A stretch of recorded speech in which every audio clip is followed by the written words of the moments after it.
রমজানের সংযোগ ২০২৬ উদ্যোগের মাধ্যমে সংযোগ ফাউন্ডেশন জাকাতকে রূপ দিয়েছে স্বাবলম্বিতার শক্তিতে। যশোরের মোহাম্মদ আব্দুল খালেক একটি গাভী পেয়েছেন, যা তার পরিবারের জন্য নতুন আয়ের একটি নির্ভরযোগ্য উৎস হয়ে উঠছে। কুড়িগ্রামের নূর ফাতেমা এই ছোট সহায়তাই তার সংসারে সচ্ছলতার নতুন আশা তৈরি করেছে। আলম বাদশাহ একটি গরুই এখন তার পরিবারের টিকে থাকার প্রধান ভরসা। মোসলেমা নিজের ঘরেই শুরু করেছেন একটি সম্ভাবনার নতুন পথ। এরশাদুল হক এই উদ্যোগ তাকে দিয়েছে আত্মনির্ভর হবার সাহস।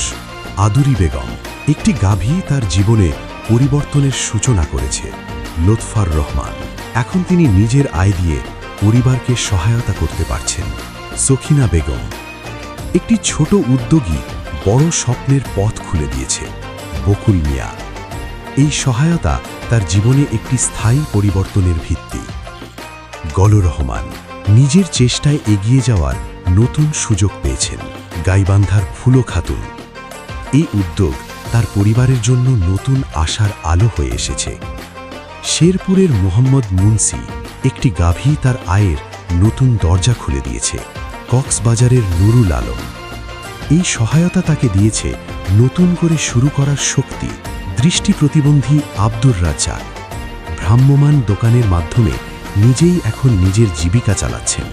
দৃষ্টি প্রতিবন্ধী বিলাল হোসেন এই উদ্যোগ তার জীবনে স্বাধীনতার নতুন অনুভূতি এনেছে।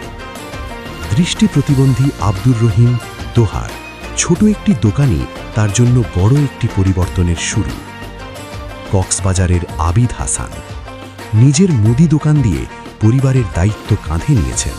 খালেদা বেগম এই ব্যবসা তার জন্য স্বাবলম্বী জীবনের প্রথম ধাপ। কুড়িগ্রামের আবু হাসান একটি দোকানই তার পরিবারের আয়ের প্রধান উৎস হয়ে উঠছে।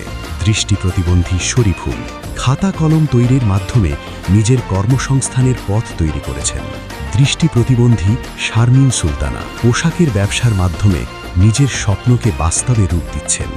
চুয়াডাঙ্গার বুদো একটি চায়ের দোকান দিয়ে নিজের জীবনের নতুন অধ্যায় শুরু করেছেন।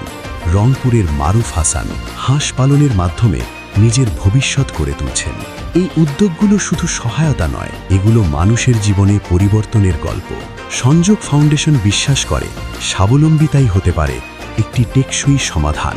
সংযোগ ফাউন্ডেশন মানুষের জন্যে, মানুষের পাশে।